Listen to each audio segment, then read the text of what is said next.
आज के क्लास में आप सबका स्वागत है। आज का हमारा टॉपिक है chemical thermodynamics.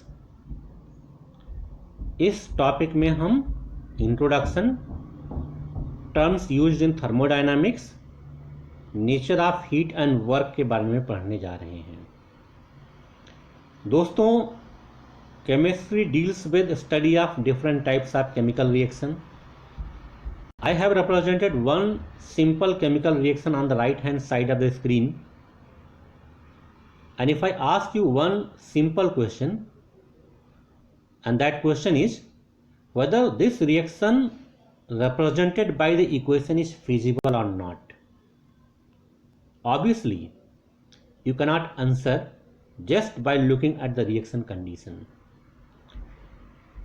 A reaction feasible है या नहीं, रिएक्शन कंडीशंस को देख करके इसके बारे में हम कुछ नहीं कह सकते हैं। जब तक हमें इस रिएक्शंस के थर्मोडायनामिक पैरामीटर्स के बारे में ज्ञात न हो, हम इस रिएक्शन के फिजिबिलिटी के बारे में कुछ नहीं कह सकते हैं।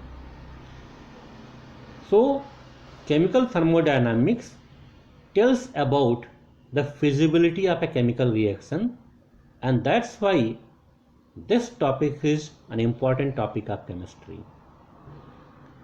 Before discussing chemical thermodynamics, we will come across some terminology which we have to make it clear.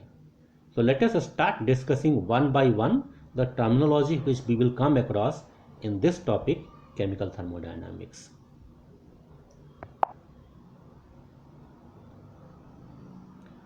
Thermodynamics is concerned with energy changes in physical and chemical transformation. It deals with study of different form of energy and their quantitative relationship. Thermodynamics में पहला term आपको सुनने के लिए आएगा जिसको हम कहते हैं system. In thermodynamics, the term system is used to designate the region of physical world that is being considered. मतलब थर्मोडायनामिक्स में एक पिस्टन लगा हुआ सिलेंडर जिसको हम सिस्टम कह सकते हैं. अगर आप राइट हैंड साइड में देखें तो एक पिस्टन लगा हुआ सिलेंडर हमने रिप्रेजेंट किया है जिसको आप थर्मोडायनामिक सिस्टम कह सकते हैं. इस पिस्टन लगे हुए सिलेंडर के आसपास का जो एरिया है उसे सराउंडिंग कहेंगे. तो सिस्टम स्पेसिफिक पार्ट है यूनिवर्स का where thermodynamic observations are made, and everything outside the system that is called as a surrounding. Therefore you can say that universe is made up of system and surrounding. Boundary, the surface separating system and surrounding. Real or imaginary separation between system and surrounding, that is called as boundary. अब ये boundary क्या करता है? Boundary matter को, energy को, work को और heat को सेपरेट करता है सिस्टम और सराउंडिंग के बीच में. Not only that, the exchange of matter, energy, work और heat always occurs across the boundaries. Boundaries अलग अलग तरह के होते हैं. पहला है real and imaginary boundary. I have represented a figure on the right hand side in which you can see a vessel containing water. The walls of the vessel, that is called as real boundary. The surface of separation between water and air, that can be called as an imaginary boundary. So first picture is having real and imaginary boundary. If you look at the second picture, that is having rigid and flexible boundary. Now, what is meaning of rigid boundary? A rigid boundary is one whose position and shapes are fixed. So you can see in the picture, a box is represented having fixed wall. So that is an example of rigid boundary. If you look at the second picture, piston लगा हुआ cylinder. The piston can move up and down. So that is having flexible boundary. Apart from these boundaries, there are some other type of boundaries. Let us see in that next slide. Diathermic and adiabatic boundary. Now, which is adiabatic boundary and which one is diathermic boundary? Let us try to understand. A diathermic boundary is one which does not permit the exchange of matter across it, but it does permit the exchange of energy. Whereas the adiabatic boundary is a boundary which neither permit the exchange of matter nor it permit the exchange of energy across it. So diathermic boundary में energy का तो exchange हो सकता है लेकिन matter का exchange नहीं हो सकता है. एडियाबैटिक बाउंड्री के अक्रॉस ना तो एनर्जी का एक्सचेंज पॉसिबल है ना कि मैटर का ही एक्सचेंज पॉसिबल है.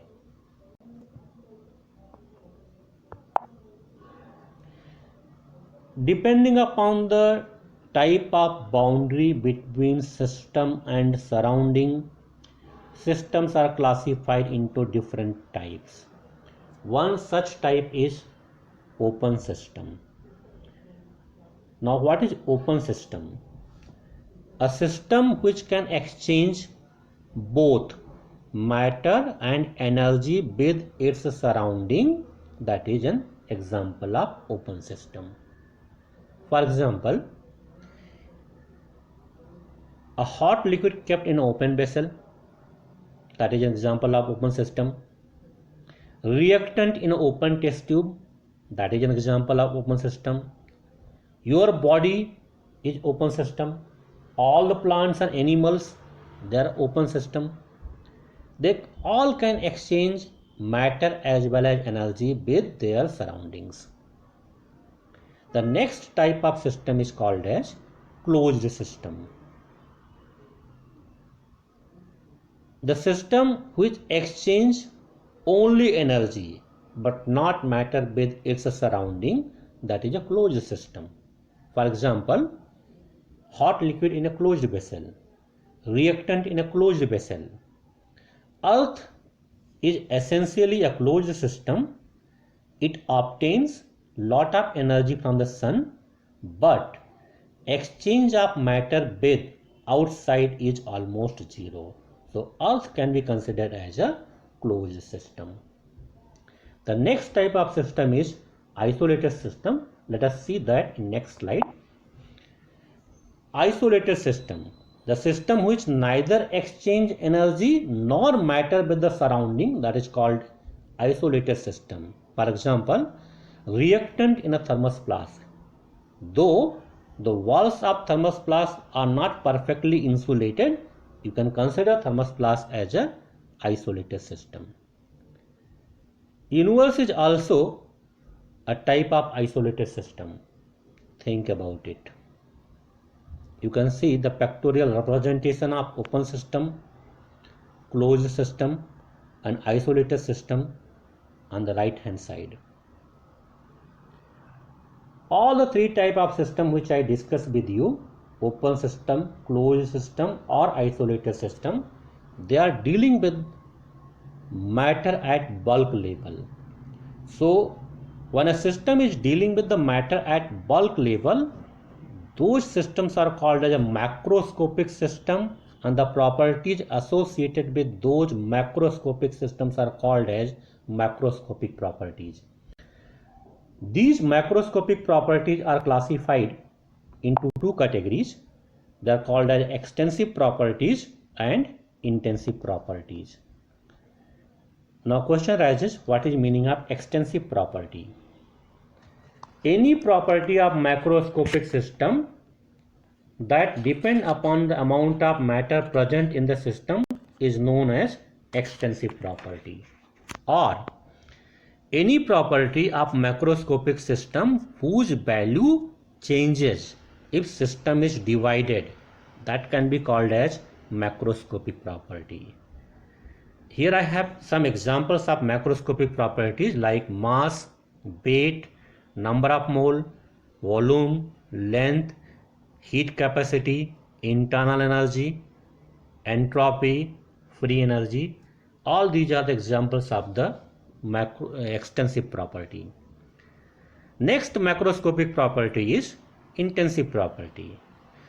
Intensive property means the property that does not depend upon the amount of matter present in the system, or any macroscopic property whose value does not change when the system is divided, or any macroscopic property whose value is characteristic of the substance present in the system, that can be called as a intensive property.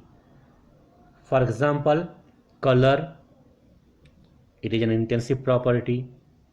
Odor, luster, malleability, ductility, conductivity, hardness, melting point, boiling point, density, EMF, they are intensive properties. Along with this, some examples which are given in the textbook like pressure, temperature, surface tension, viscosity, specific heat, molar volume, refractive index, free energy per mole, they are examples of intensive properties. Remember, extensive properties are always additive. The ratio of two extensive properties are always intensive property. For example, mass is extensive property, volume is extensive property, but mass upon volume, that is called density, it is an intensive property. State function and path function. State functions को state variables भी कहते हैं. State function या state variable का मतलब क्या होता है कि any macroscopic property whose value depend upon the current state of the system, उसी को हम स्टेट फंक्शन कह सकते हैं या स्टेट वेरिएबल्स बोल सकते हैं. State of the system is described in terms of temperature, pressure, volume, number of mole, etc. These properties are called state function or state variables. Along with this, internal energy, enthalpy, entropy, they are also example of a state function or state variable. On the other hand, the property whose value does not depend upon the current state of the system, but it depends how that current state is achieved. In fact, it depends on the path how the current state of the system is reached, that is called as a path function. So the properties like work and heat, they are called as path functions.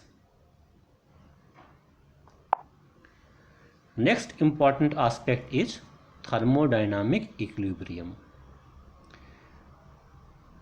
A system is said to be in the state of thermodynamic equilibrium when values of macroscopic properties, they do not change with time. It means what? The values of state functions should remain constant. A system is said to be in the state of thermodynamic equilibrium when it attains thermal, mechanical and chemical equilibria. Now what is the meaning of thermal equilibrium? A system is said to be in the state of thermal equilibrium with its surrounding when temperature of the system remains constant throughout. How it is possible? It is possible if the temperature of the system is same as the temperature of the surrounding, so that there is no net flow of heat across the boundaries. Then only we can say that the system is in the state of thermal equilibrium. Mechanical equilibrium. If pressure of the system remains constant throughout, we can say that our system is in the state of mechanical equilibrium. Chemical equilibrium. A system is said to be in the state of chemical equilibrium if its composition remains constant. It does not change with time.